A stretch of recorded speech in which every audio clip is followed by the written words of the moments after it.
આજે આપણે કલ્ચરનો લેક્ચર એમાં પાર્ટ 1 એમાં આપણે ગયા લેક્ચરમાં આપણે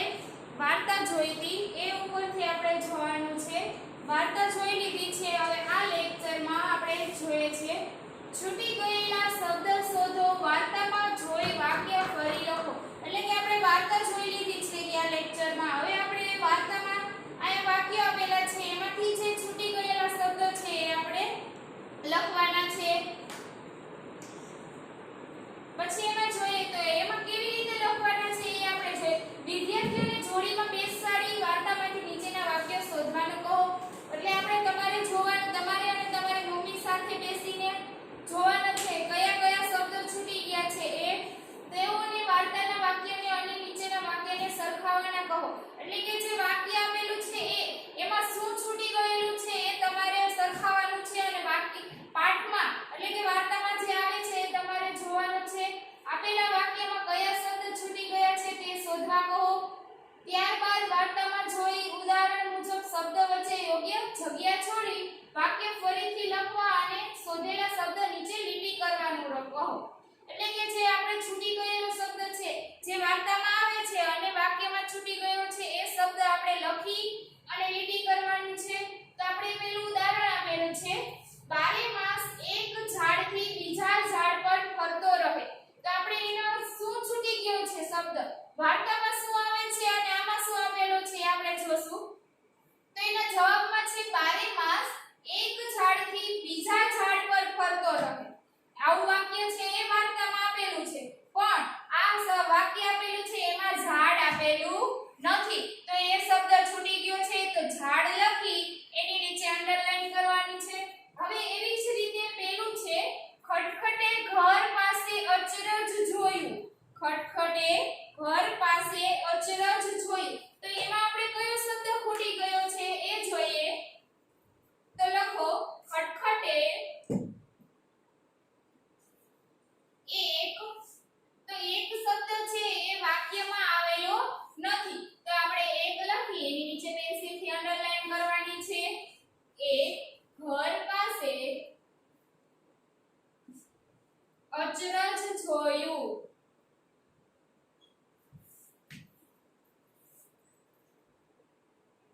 પછી પૂર્ણ વિરામ એવી જ રીતે બીજું છે બિચારા વાંદરા ભાઈ ઠંડીથી કેવા છે હવે આ વાક્યમાં શું ઘટે છે શું છૂટી ગયેલ છે એ આપણે જોશું બિચારા વાંદરા ભાઈ ઠંડીથી કેવા થથરે છે થથરે છે એ વાક્યમાં નથી આવ્યું પણ પાઠમાં આવે છે તો એ આપણે લખશું બિચારા વાંદરા ભાઈ ઠંડીથી કેવા થથરે છે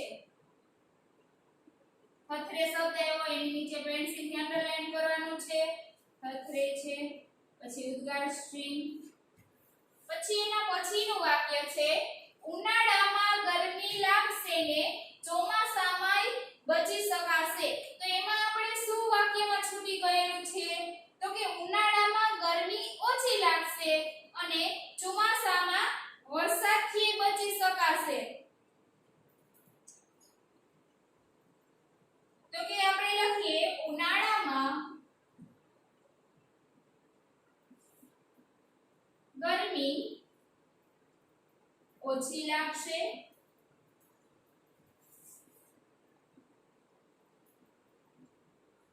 ને ચોમાસામાં વરસાદથી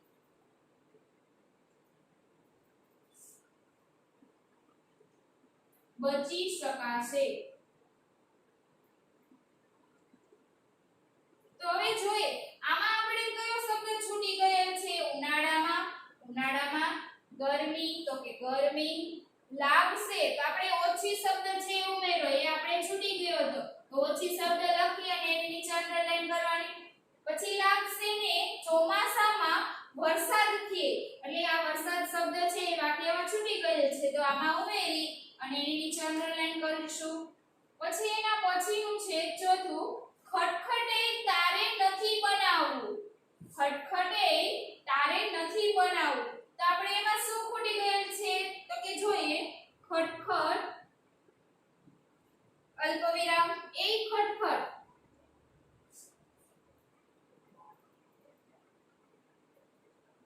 તો આપણે આ છૂટી ગયેલ છે તો એને આમ નીચે અંડરલાઈન કરીશું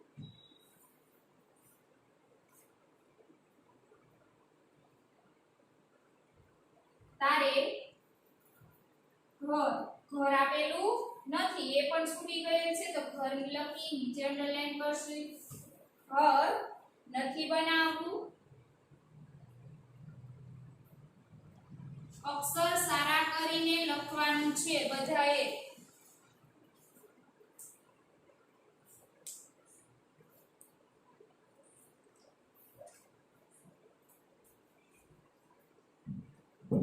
અક્ષર સારા કરીને લખવાનું છે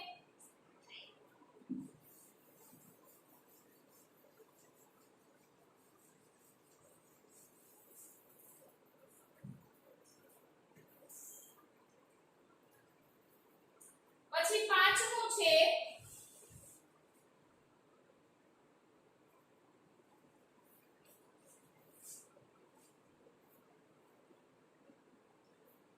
વાંદરાઓ એ બનાવ્યું તે જબ બનાવ્યું વાંદરાઓએ ન બનાવ્યું તે જબ ન બનાવ્યું આપણે એવું આપેલું છે એમાં શું ખૂટે છે તો કે વાંદરાઓએ ઘર ન બનાવ્યું તે ન જ બનાવ્યું તો આપણે લખીએ વાંદરાઓએ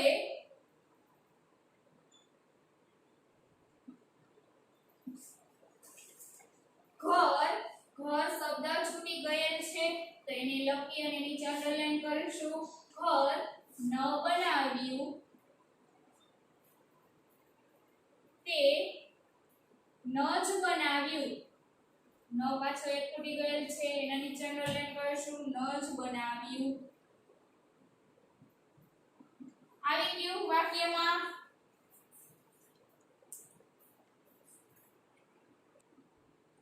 ચાલો લખાઈ ગયું ને એના પછી આપેલું છે ખાલી જગ્યા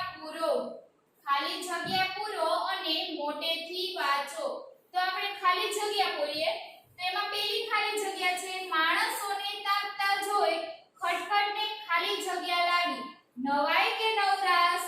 તો કે નવાઈ તો ખાલી જગ્યામાં લખવાનું નવાઈ એવી જ રીતે બીજી ખાલી જગ્યા છે માણસો ખાલી જગ્યાથી તાકતા હતા અને વાંદરાઓએ તાપણું કરવા ખાલી જગ્યા ભેગા કર્યા તો કે માણસો શેનાથી તાકતા હતા તો કે લાલ અંગારાથી તાકતા હતા અને વાંદરાઓએ તાપણું કરવા શું ભેગું કર્યું તો કે લાલ મરચા તો બીજી ખાલી જગ્યામાં લાલ મરચા એવી જ રીતે ત્રીજી ખાલી જગ્યા છે લાલ મરચા અને લાલ અંગારા તો ત્રીજી ખાલી જગ્યા છે ખટખટે હુકાહુ કરી પોતાના ખાલી જગ્યાને બોલાવ્યા મિત્રો કે વાંદરાઓ તો કે મિત્રો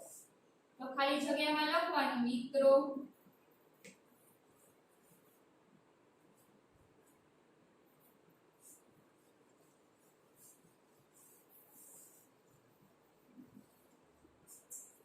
એના પછી છે ચોથી ખાલી જગ્યા ઉનાળામાં ખટખટને ખૂબ ખાલી જગ્યા થતો પરસેવો કે રેબઝેબ તો કે પરસેવો પછી પાંચમું છે આખરે થાકીને સુગ્રીએ વાંદરાઓની ખાલી જગ્યા કરવાની છોડી દીધી કદર કે ફિકર તો કે ફિકર તો ખાલી જગ્યામાં લખવાનું ફિકર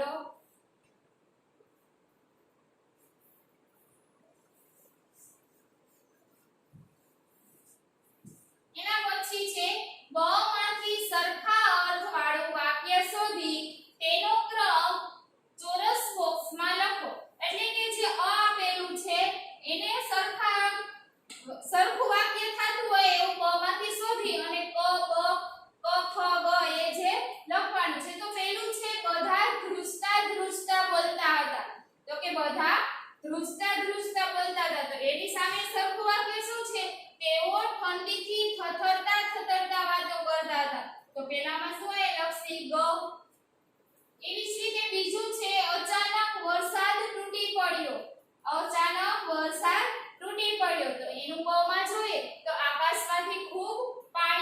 જોયું તો એમાં લખશું ક.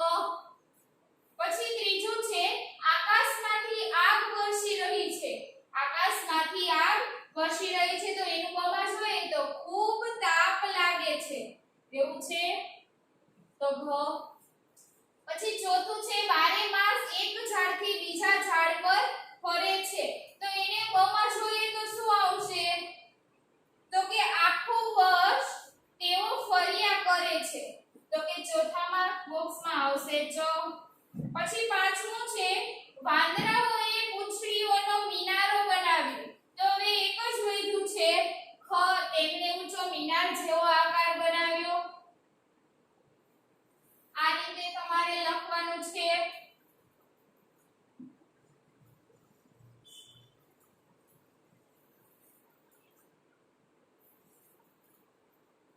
પછી છે ઋતુ ઓળખો અને લખો. ઋતુ ઓળખો અને લખવાનું છે. એમાં પહેલું છે મારા ઘરમાં મને જરાય ઠંડી ન લાગે. ઠંડી કઈ ઋતુમાં ન લાગે તો કે શિયાળામાં. તો ઋતુમાં લખવાનું શિયાળો. એવી જ રીતે હવે બીજું જોઈએ બધા વાંદરા પાણીથી ભીંજાઈ ગયા. ક્યારે ભીંજાઈ જાય પાણીથી તો કે વરસાદ આવે ત્યારે. વરસાદ ક્યારે આવે ચોમાસામાં તો કે લખવાનું ચોમાસું. એવી જ રીતે ત્રીજું છે સુઘરી માળામાં ઝૂલતી હતી. સુઘરી માળામાં ઝૂલતી હતી તો ક્યારે ઝૂલતી હશે તો કે એને ગરમી થતી હશે ત્યારે. એટલે ગરમી ક્યારે થાય તો કે ઉનાળામાં. તો ઉનાળો. એના પછી ચોથું છે વાંદરા પૂંછડી માથે મૂકી બેઠા હતા. વાંદરા પૂંછડી માથે રાખીને બેઠા હતા. કેમ માથે રાખી? કેમ કે ઉપરથી વરસાદ આવતો હતો. વરસાદ કઈ ઋતુમાં આવે તો કે ચોમાસું. તો આમાં ચોમાસું.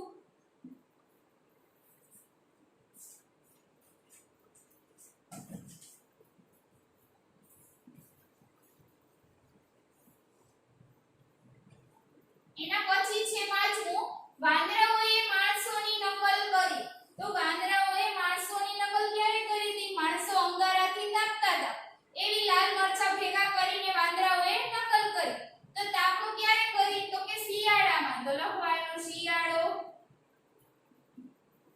પછી છઠ્ઠું છે ઝાડના છાંયે છાંયે બેસી વાંદરા એકબીજાને પંખો નાખતા હતા. એટલે કે પવન નાખતા હતા. તો પવન નાખવાની ગરમી ક્યારે થાય? ઉનાળામાં. તો પવનની જરૂર પડે એટલે આમ આ ખાલી જગ્યામાં આવશે ઉનાળો. પછી સાતમું છે આકાશમાંથી વરસે આગ ડોસી મને પવન નાખ. તો કે ડોસી પવન નાખવાનું કે છે તો ક્યારે આવે ઋતુ? ઉનાળો. ગરમી થાય એટલે પવનની જરૂર પડે.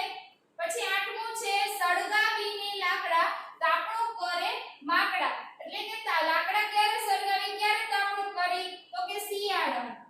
તો શિયાળો. પછી નવમું છે ડાળે ડાળે ફરીએ ને કૂદીએ ઘરના છાપરા. તો છાપરા ક્યારે કૂદીએ ને ઘરના? ડાળે ડાળે ફરીએ ને કૂદીએ ઘરના છાપરા. એટલે ઠંડી ભગાડવા માટે ખટખટ શું કરતો? ડાળે ડાળે ફરતો તો. એટલે એમાં પણ શું આવશે? શિયાળો. એના પછી 10મું છે ગડગડાટ કરતા વાદળા પાણી આગળ ચાલ્યા. ગડગડાટ વાદળા કેણે ગડગડાટ કરતા તો કે ચોમાસામાં. તો કે ચોમાસું. સારા અક્ષરે લખવાનું છે બધાએ.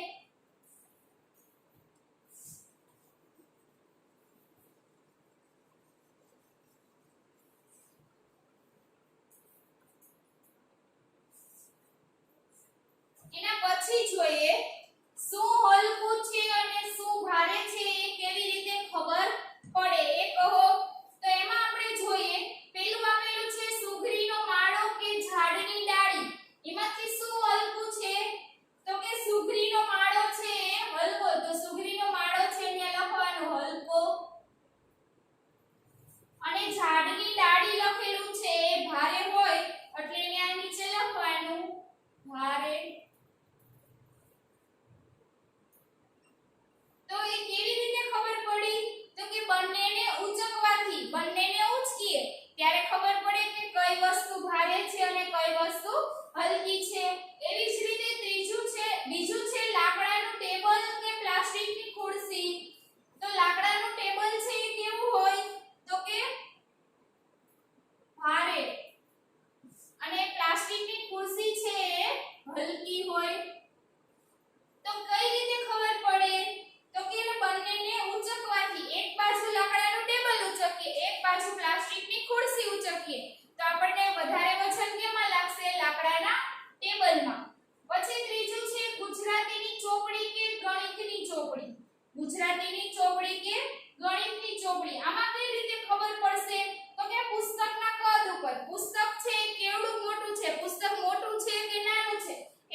રાખશો ને એક હાથમાં ગણિતની ચોપડી રાખશો તો એ જોઈએ એટલે ખબર પડી જશે હલકી છે કે ભારે ગુજરાતીની છે સોરી એક બાજુ ગુજરાતીની છે એક બાજુ ગણિતની છે તો આપણે જોઈએ તો ગણિતની ચોપડી છે એ કઈ જે ચોપડીનું આ ચોપડી છે અને આ ચોપડી તો ગણિતની ચોપડી છે એ ભારે છે કારણ કે કેમ કે એનો વજન છે એનું કદ છે એ વધારે છે અને ગુજરાતીની ચોપડી છે એ હલકી છે પછી ચોથું છે પેન્સિલ કે રબર પેન્સિલ અને રબર તો રબર પેન્સિલ છે એ ભારે છે અને રબર છે એ હલકું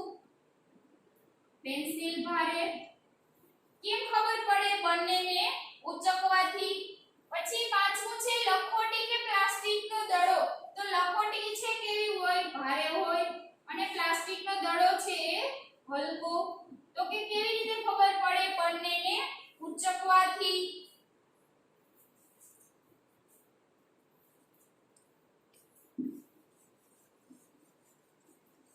એના પછી છે કોણ છે તે શોધો અને તેના વિશે એક વાક્ય લખો એટલે આપણે પ્રશ્ન પૂછેલા છે એના ઉપરથી આપણને જોવા લખવાનું છે અને છેલ્લે શું બને છે કોણ બને છે એ લખી અને એના વિશે એક વાક્ય બનાવવાનું છે તો એમાં ઉદાહરણ આપેલું છે ચાર અક્ષરનું એક નામ છે એટલે ચાર બોક્સ આપેલા છે નામના છેલ્લા બે અક્ષરો તર છે એટલે નામ છે એના છેલ્લા બે અક્ષર તર છે ત્રીજો અને પહેલા અક્ષરથી બને તો પહેલો ત્રીજો અક્ષર ત અને પહેલો અક્ષર ક ત ક બની ગયું હવે તો એ કોણ છે કબૂતર તેનું વાક્ય બનાવીએ કબૂતરને ચડતા જોવાની મજા પડે એવું વાક્ય બને આ ઉદાહરણ જોયું હવે આપણે એના પછીનું પહેલું છે એ જોશું ચાર અક્ષરનું નામ છે તો ચાર બોક્સ આપેલા છે નામના પહેલા બે અક્ષરો છે કરો તો પહેલા બે અક્ષર એટલે ક રો પહેલો અને બીજો અક્ષર છે કરો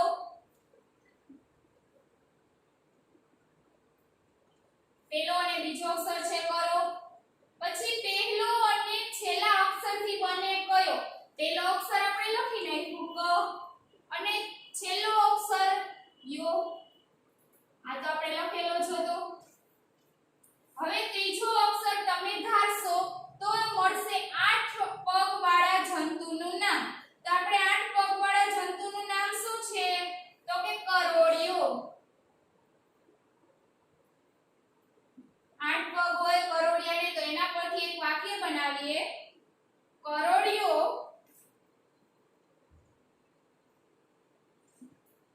સતત ઉદ્ધમ કરવાનું શીખવે છે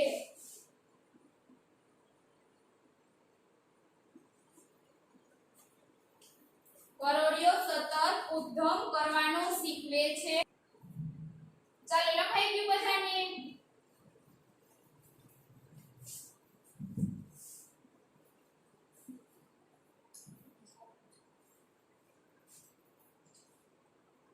એના પછીનું છે ચાર અક્ષરનું એનું નામ તો ચાર બોક્સ આપેલા છે પછી એમાં શું કીધું તેના ત્રીજા બીજા અને પહેલા અક્ષરથી બને છે ચ ર ક તો ત્રીજો અક્ષર તો કે ચ પહેલો બીજો ત્રીજો તો ચ અને બીજો અક્ષર ર અને પહેલો અક્ષર બને છે ક પછી છે ચોથા અને પહેલા અક્ષરથી બનેલો ચોથો અક્ષર છે પહેલા તો લખી નાખવાનું ક ર ચ ચોથા અને પહેલા અક્ષરથી બનેલો ચોથા અક્ષર કયો છે લો અને પહેલો અક્ષર છે ક એટલે જવાબ થઈ ગયો કરચલો તો કોણ હશે કરચલો તો કરચલો છે એના વિશે આપણે એક વાક્ય બનાવવાનું છે તો એ વાક્ય બનાવીએ કરચલો એક જળચર પ્રાણી છે જળચર પ્રાણી છે એટલે કે એ પાણીમાં જ રહે છે જળચર પ્રાણીઓ છે એટલે એને શું કહેવાય એ પાણીમાં જ રહે છે એવી જ રીતે ત્રીજું છે ચાર અક્ષરનું છે નામ એટલે 4 બોક્સ આપેલા છે પછી બીજું શું કે છે પહેલા અને બીજા અક્ષરથી બને દર પહેલો અક્ષર અને બીજા અક્ષરથી બને દર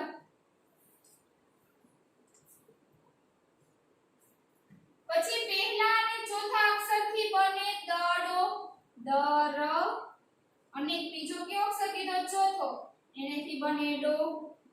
તો હવે આનું નામ છે પહેલા ત્રણ અક્ષરોથી બને એક કારીગર એટલે કે પહેલા ત્રણ અક્ષર પહેલા બે અક્ષર આવી ગયા દર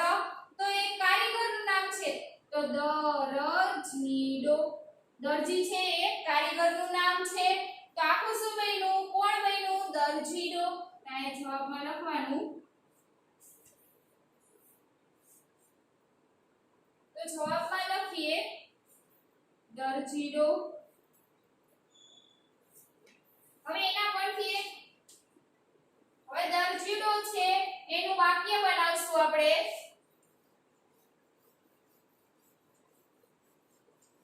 એને દરજીડો કેમ કે છે એનો માળો છે એ પોતાની જાતે બનાવે છે અને સરસ બનાવે છે એટલે એને દરજીડો કહે છે તેના ઉપરથી વાક્ય બનાવી દરજીડો પાંદડા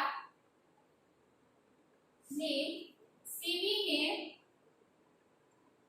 માળો બનાવે છે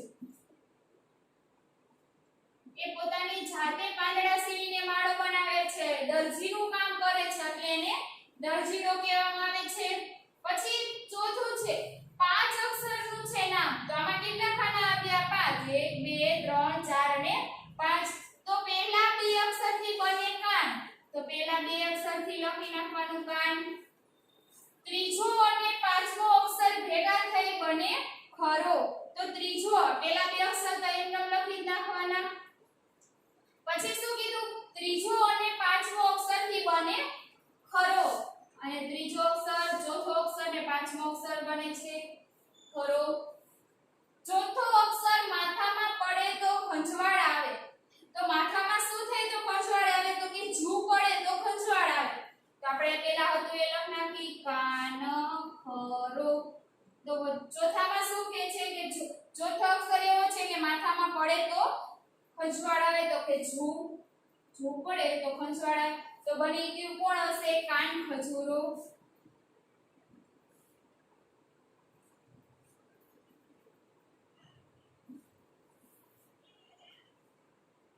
થઈ ગયું કાન ખજૂરો હવે એના પરથી આપણે એક વાક્ય બનાવી કાન ખજૂરો ચોમાસામાં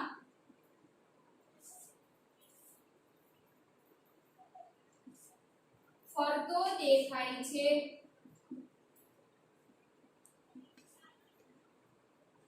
જે પૂર્ણ વિરામ કરવાનું છે